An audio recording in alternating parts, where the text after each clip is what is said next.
Good evening, viewers and listeners of Concerned Citizens Media. Thank you again for coming back. Today is December 15th, 2022. I always appreciate your presence. I have some uh, update to share with you. So I will start with protests in Australia.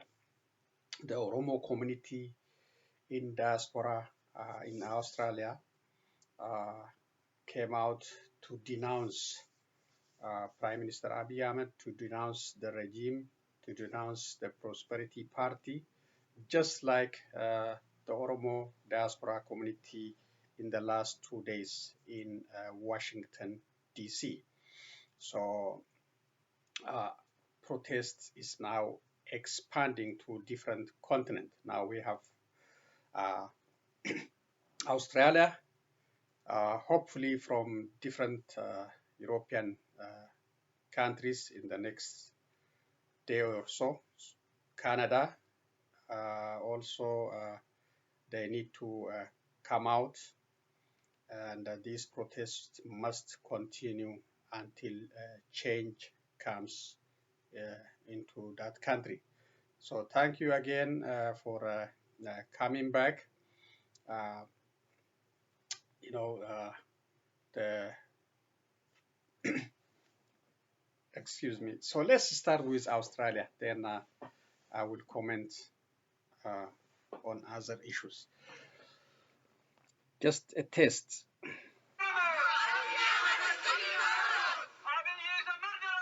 Abiy is a murderer. Amara regional government.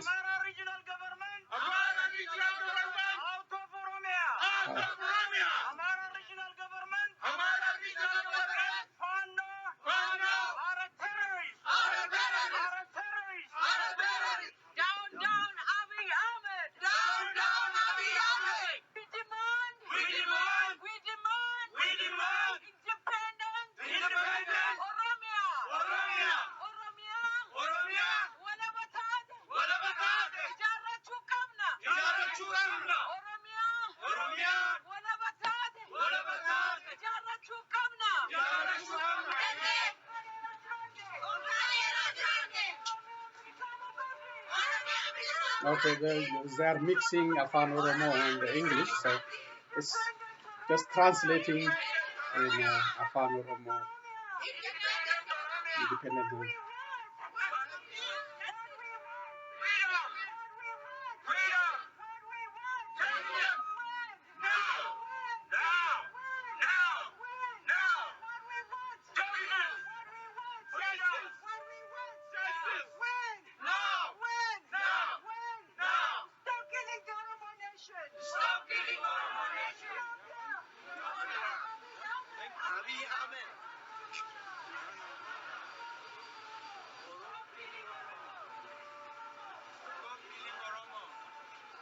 Hiriirraa rakkina amma biyya keessatti Oromiyaa keessatti deemaa jiru irratti uummata Oromoo faana dhaabbachuudhaan biyya keessatti rakkina gahaa jiru.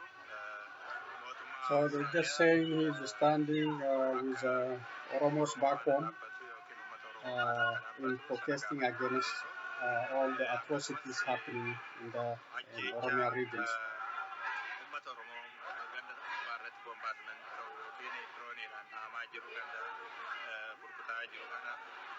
Suni akka Oromoo irraa dhaabbatu akkasumas milishaanii Amaaraa daangaa Oromiyaa cabsee Oromoo gubbaa irratti ajjeechaa fi dhiiga dhangalaasaa isaa jiru kana akka nurraa dhaabbatu gaafachuudhaaf jechuudha. Ethiopian government, stop killing Oromos! Stop killing Oromos! Stop killing Oromos! Stop killing Oromos! Oromo demand justice! Oromo demand justice! Oromo demand justice! Oromo demand justice! Oromo lives matter! Oromo lives matter! Oromo lives matter! Oromo lives matter!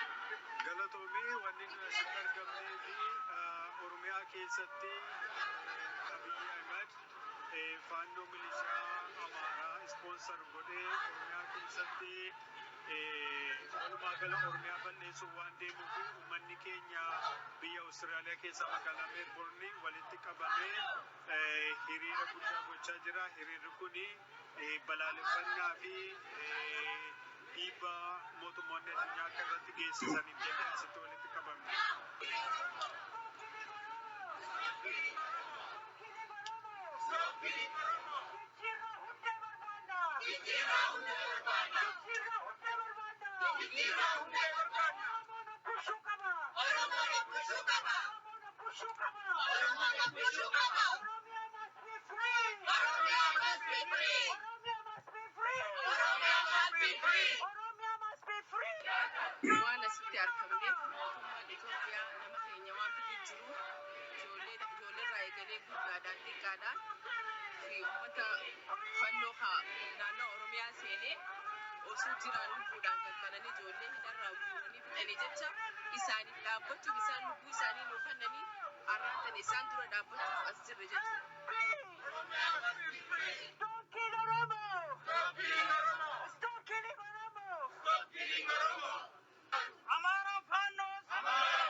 Okay, this is an advertisement, always a troublemaker.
So just commenting, expressing why she came out for the protest.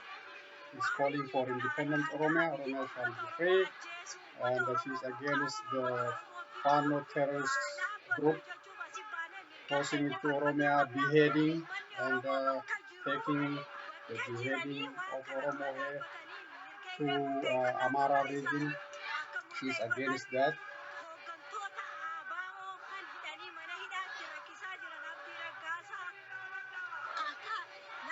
She is calling for Oromo political prisoners to be released, like Abiy who are in jail and abused in jail.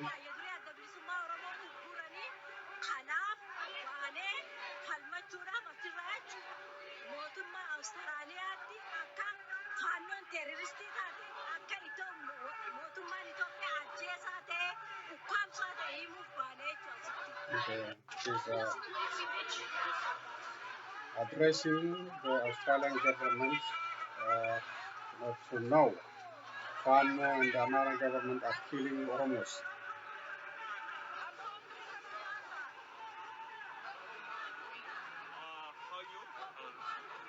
What's the slogan you holding and why you holding this slogan? I'm holding this slogan because Barrow gave it to me. But I don't support the war that's going on in Ethiopia to the Oromo and to gay people. What do you know about Oromo? I just have friends that are Oromo and I have friends that are Tigray and I don't support what's going on there. So that's the reason that I came out today, just to show my support for all the people here. What message you pass to Australian government? I pass the message to stop helping anything to do with the war in Ethiopia and the war that's happening on Oromo people and Tigray people overseas.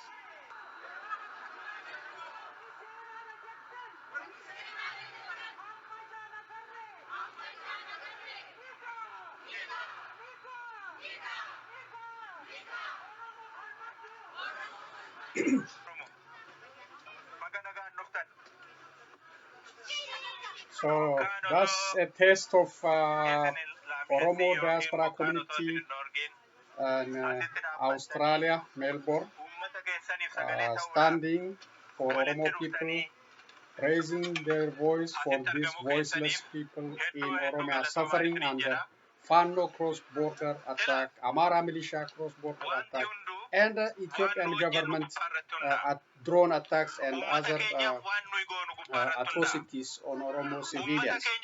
So credit for Oromo Media Network. If you are interested to watch more, you can get it from OMN. That's all for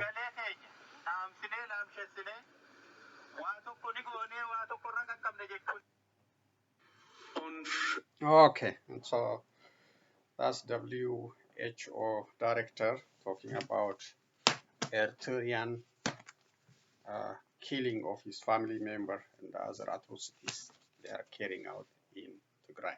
Let me continue with the other reading. Thank you again for joining me. Oromo Parliament members start speaking up against the instability in Oromia region.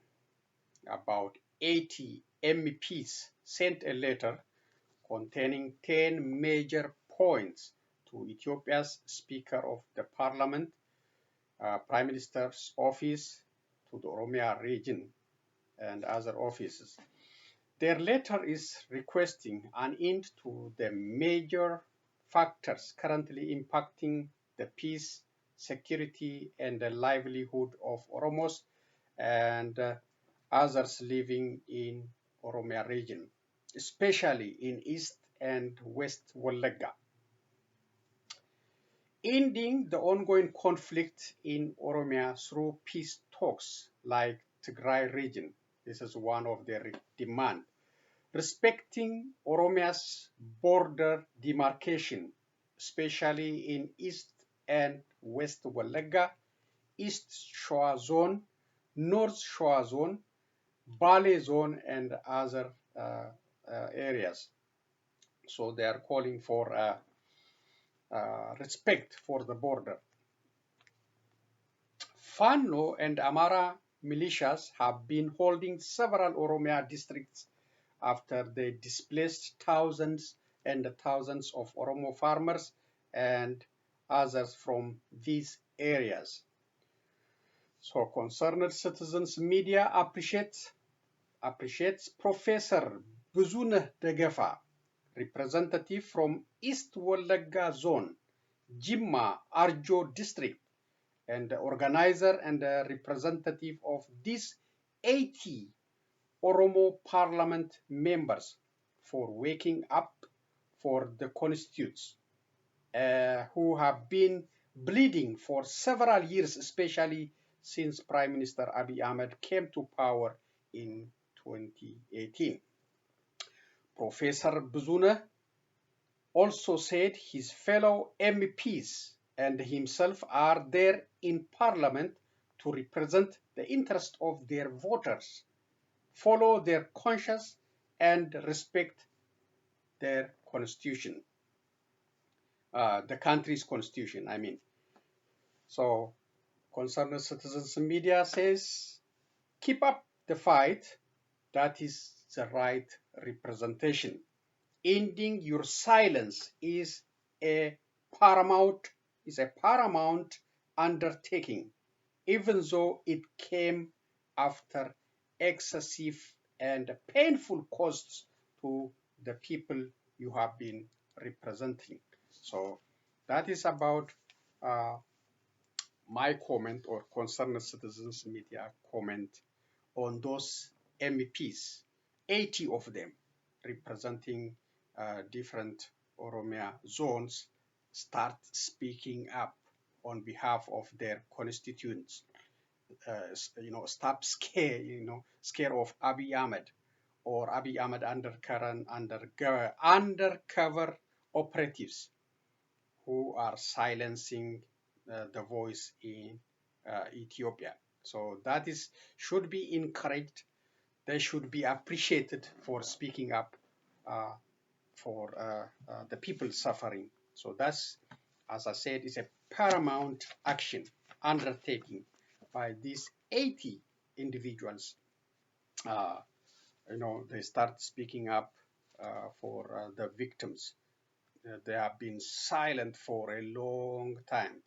They just sit there, clap their hands, and showing approval for Prime Minister for a long time, while the people were bleeding, suffering, even facing open assassination or extrajudicial killings. All these atrocities have been carried out under their watch. Now they start speaking up, and we should appreciate them, and we should appreciate Professor Zule Degefa for representing this group, for speaking up. The other one is U.S. African Summit. What are the major undertaking? As you know, today is the third day, U.S. African Summit, and the delegation from Ethiopia is also here, having different meetings. Let me see where's it. Several bilateral, trilateral meetings took place between African leaders and the U.S. officials, especially Secretary of State Antony Blinken, U.S. Defense Secretary Lloyd Austin, and others, and the U.S. corporation. Several secured or closed meetings were also held. The U.S. African meetings are all about partnership, partnership, partnership. It's not the U.S. is ordering African to do anything, but it's working, as a partner. All about U.S. investment in advancing African technology, defense cooperations, uses innovation, leadership, empowerment, employment, health service, climate change, agriculture, trade, mining, construction, and many more other areas. So it's about cooperation, about working together, about investment. The United States pledged to invest $55 billion in Africa in the next 3 years in economic, health, and the defense sectors. The US is also indicating or promising its support for Africans to have permanent seats in G20 and the UN Security Council, probably with the veto power like USA, France, UK, China, and Russia. So there's a lot of talks, but we'll see about their implementation. So that is the major undertaking of U.S. African Summit. Okay, what about Ethiopia? U.S. Ethiopia sideline on-site talk, a lot of engagement with U.S. officials, with Ethiopian officials.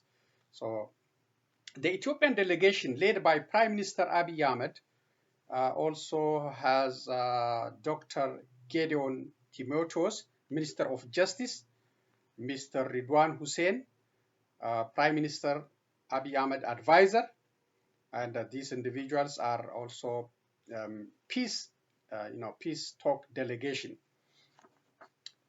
and others are included.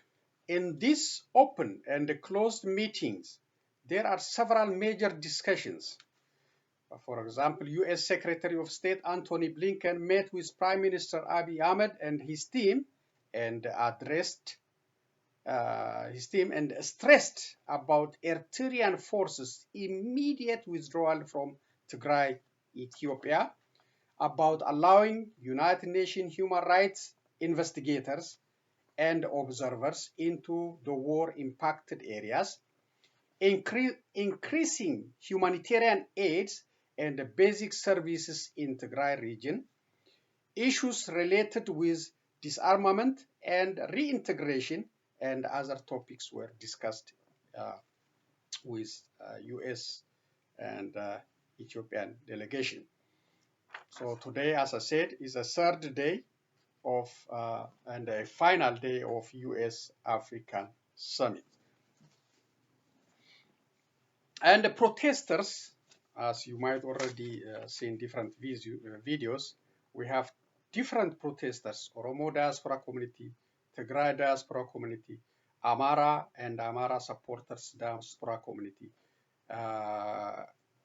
Some also supporting Prime Minister Abiy demonstrated, some against, most of them against the Prime Minister, against United States for having such important meeting with Ethiopian criminals, war criminals, human rights violators, after causing almost more than 500,000 people deaths, and destruction, and other human rights violations, rape, extrajudicial killings, so many abuses. So they are welcoming them and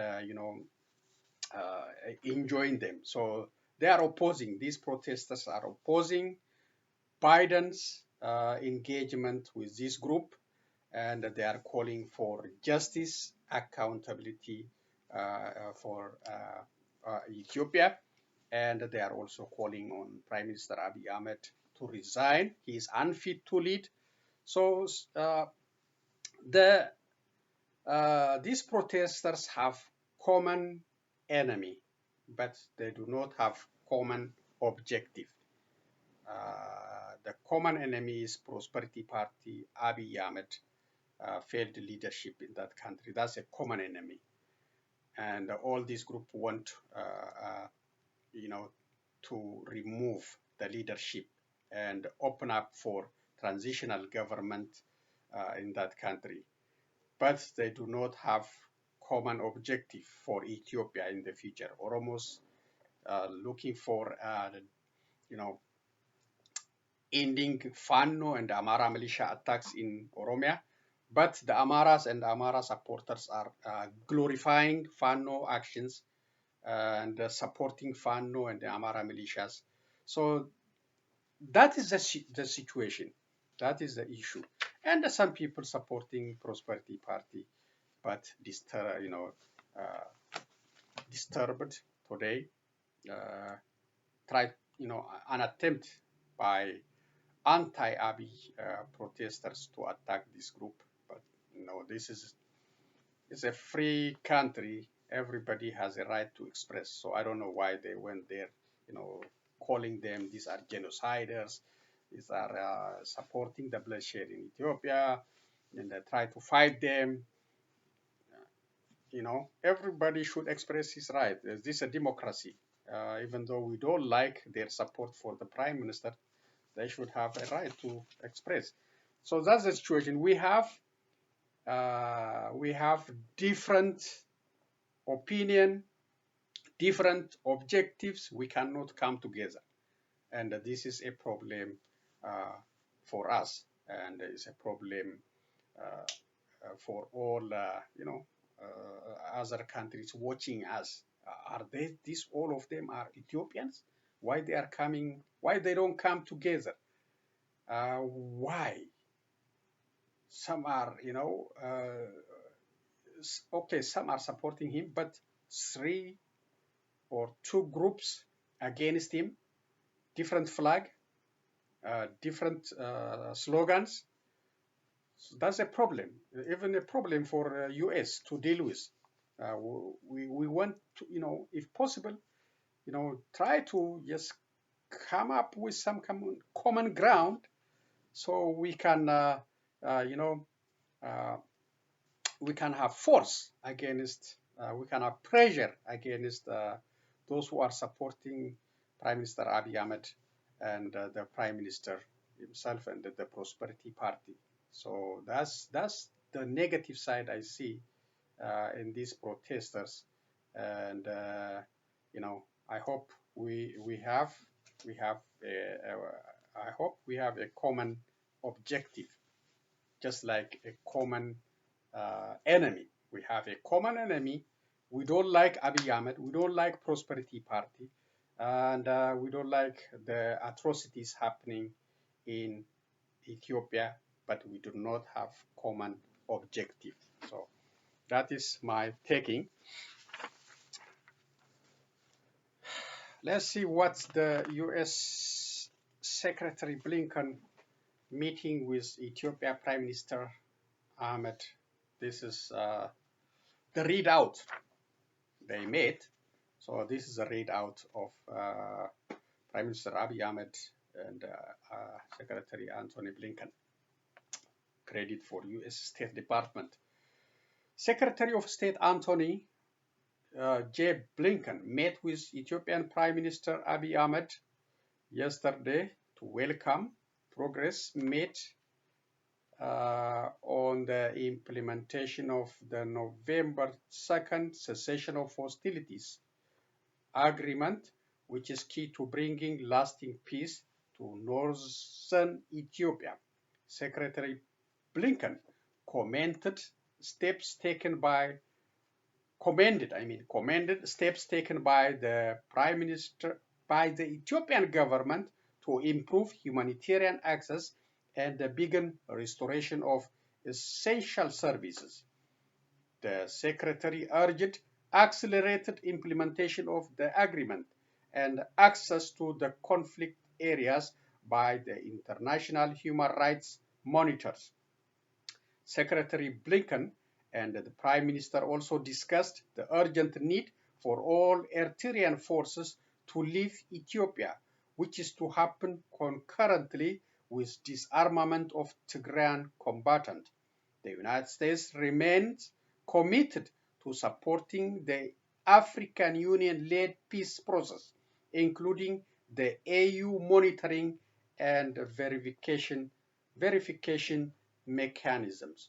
So that's a readout of Prime Minister Abiy Ahmed meeting with Secretary Anthony Blinken.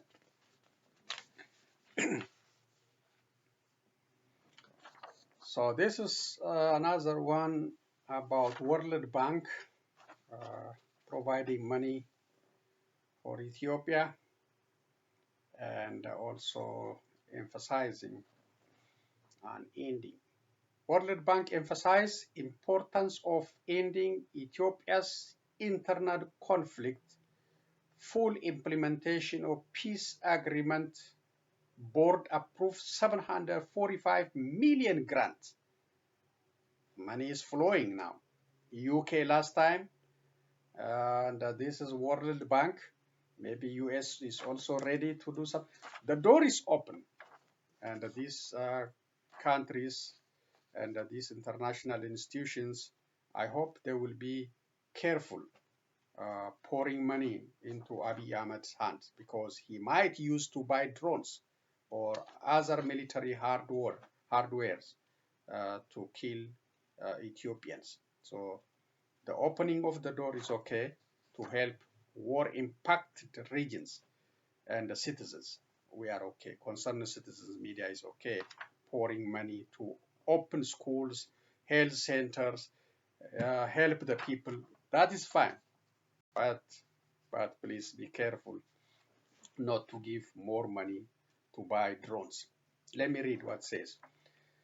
In a meeting held with Prime Minister Abiy Ahmed, the World Bank Group President David Malpass emphasized to Prime Minister Abiy Ahmed the importance of ending internal conflict and achieving lasting peace. President Malpass also stressed the importance of fully implementing the recent peace agreement. The meeting took place shortly after the World Bank Group Board of Executive Directors approved 745 million in grant for health systems and flood management projects in Ethiopia. According to the readout released by the bank, President Malpass explained that the implementation of the health project in conflict-affected areas will be conducted through a third-party implementing agency to ensure national coverage. That is good. Third party. Don't give to Abiy Ahmed. The latest grant would bring the total WBG, World Bank Group, commitment to Ethiopia to 2.9 billion over fiscal year 22 and 23. President Malpass and Prime Minister Abiy Ahmed also spoke about Ethiopia's effort to expand access to early childhood education and support development of human capital given the large young population. Furthermore, the readout stated that the two discussed government reforms. Yes, we need. President Malpass stressed the importance of decisive policy reforms to remove distortions in the exchange rate market, improve SOE management, and foster a business enabling environment for private sector led growth. Credit at this standard. So US is uh, uh, Ethiopia is open up for private investors, including the banking system, telecom. So they are happy about this opening up. But concerned citizens, media, and all concerned citizens in the diaspora community at home is the money must not go to Abiy Ahmed pocket or Prosperity Party. Make sure they don't use the money. The money is pouring, must not be used to buy drones and other military hardware. We oppose that. We are against that, and the international community, must be careful about that. We are not against investment in healthcare or other projects, schools, or childhood education, other issues. We are not against or to help war-impacted areas. Not only Tigray, please also focus in Oromia region. Pay attention. As the protester said, if there is no peace in Oromia, there is no peace in Ethiopia, and even there is no peace in East Africa. So these international investors, please also pay attention and help us to settle the issue in Oromia. That's the biggest size in that country, the biggest population in that country. So don't ignore it. If you want to have flexible investment, secured investment in Ethiopia. This is about U.S. State Department again about removal of Iran from United Nations Commission on the Status of Women. This is yesterday. Today's vote by United Nations Economic and Social Council, ECOSOC, to remove Iran from the United Nations Commission on the Status of Women sent an unmistakable message of support from around the world to the brave people of Iran, and in particular to Iranian women and girls who remain undoubted despite the brutality and the violence perpetrated against them by the Iranian regime.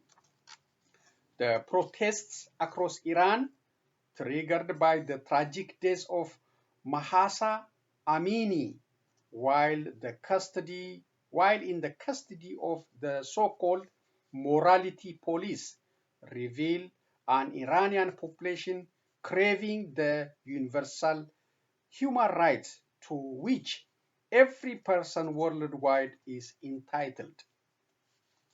In response to these demonstrations, the regime has unsuccessfully attempted to suppress Iranian voices by killing hundreds of peaceful protesters, including dozens of children, and arbitrarily detaining thousands.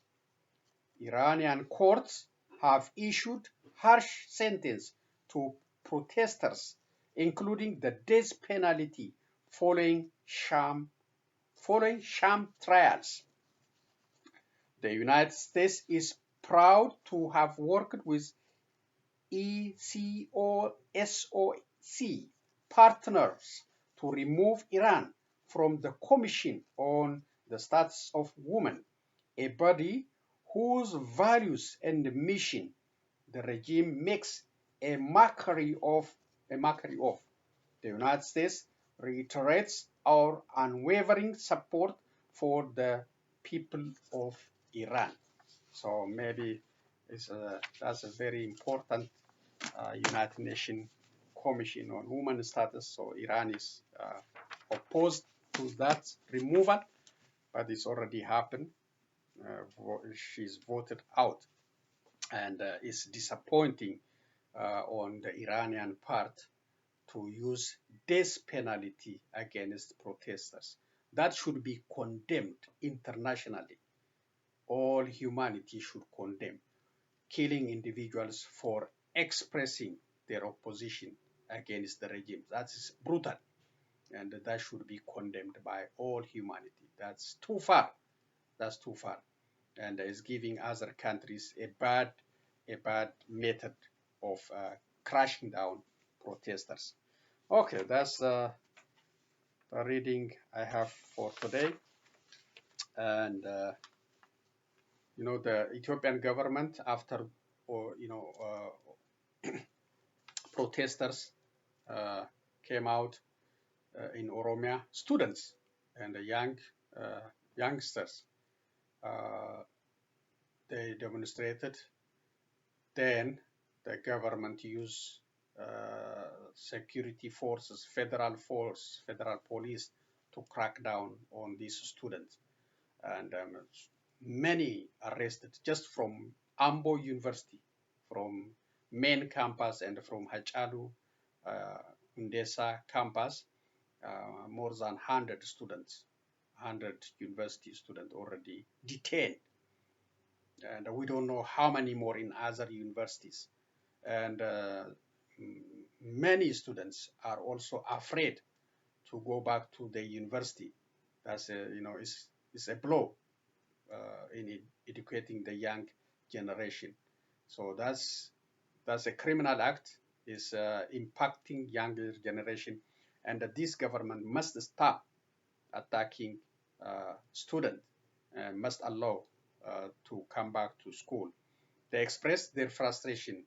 They expressed against the failed leadership in that country. They expressed, against Fano and Amara militia atrocities in Oromia. They have a right, constitutional right. So now they must be freed. We all must call on the Ethiopian government to free all these university students and others detained by recent federal forces operation. So let's continue with the videos and finish up today's presentation. Thank you again. Last Saturday, I was informed that my uncle was murdered by Eritrean army. And I spoke to my mother, and she was really devastated because he was the youngest from their family, and he was almost same age with me, young uncle. So I was not in good shape, that's why. But good, I met you actually. Thank you. And I hope the peace agreement will hold and this madness would stop. But it just a very difficult moment for me. And he was not alone, by the way. In the village, when they killed him in his home, from same village, more than 50 people were killed, just arbitrary. Eritrean brutality continues still. So that's a trouble. They should be forced out. They have no business to stay there. An Ethiopian man whose father was murdered during the country's war has joined a lawsuit filed in Kenya against Meta, accusing Facebook's parent company of fanning violence and hate speech in Africa. The case, filed in the High Court, claims that Meta responded inadequately to hateful content on its platform, especially in relation to the war in Tigray. When he saw those posts calling for his father to be murdered, he reported them to Facebook severally.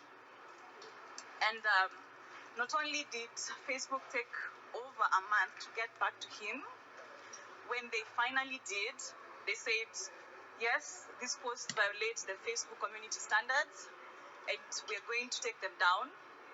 But a whole year later, as recent as last week, one of the posts was still up on Facebook. The petitioners are asking the court for the establishment of a $1.6 billion compensation fund for victims of hate and violence incited on Facebook. In January 6th, when there was the Capitol riot, the break the glass measures were undertaken to protect an American population. We're talking about conflict in Ethiopia. My client was a victim of that. Why haven't the break the glass measures been employed in similar environments, or even tougher measures for people who are going through more dire situations?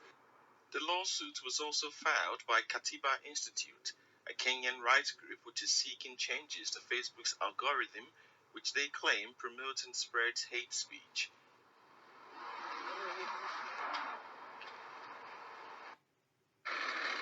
President Dina Boluarte declared the country is now in a state of emergency as demonstrators in Cusco looted stores, burned a television station, and tried to storm the airport. Protest against in another the city, current government also tried to force is entry intensified. to the Now is under a state of The army emergency. has been deployed They didn't to accept assist the the police lady, in the new protecting leader, the new infrastructure. president. With blockades on main highways and expanding protests, Boluarte brought forward the plan for general elections again, to be held, she says, a year from now. Sin embargo, Legally, the timetables would be okay for 2024. However, making readjustments, this can be brought forward to December 2023, because before that date, legally, it would not be possible. Protesters are demanding general elections now. Ronald Iscubilca came all the way from Peru's Amazon region. He says he wants his voice heard. We want Congress to close, a change of the Constitution, and the new elections. These demonstrators are hoping former President Pedro Castillo will be freed. 1 week after he tried to dissolve Congress, suspended legal protections, and ordered the army to patrol the streets, the former president is detained on rebellion charges. it is likely the judge will order that Castillo remain under arrest. Castillo says his freedom is being restricted and asked the Inter-American Commission for Human Rights to intercede. In a handwritten letter, Castillo is blaming Dina Boluarte for Peru's social unrest. I hold you and all your circle responsible for the ferocious attack on my compatriots. I call on the organized people to remain alert and optimistic. Teodosia Kawaya is in tears. She says Castillo is the legitimate leader. My president has been elected by the people. He is the president of the people. He has come from the highlands. The white people do not want us. Castillo supporters say they will remain outside the prison for the long run. They've set up a communal kitchen to sustain themselves and their cause, while the judiciary decides Castillo's fate. Mariana Sanchez, Al Jazeera, Lima, Peru. Okay, so these are the videos I selected for today's update. So I hope the Peruvians will find a common ground and end this emergency.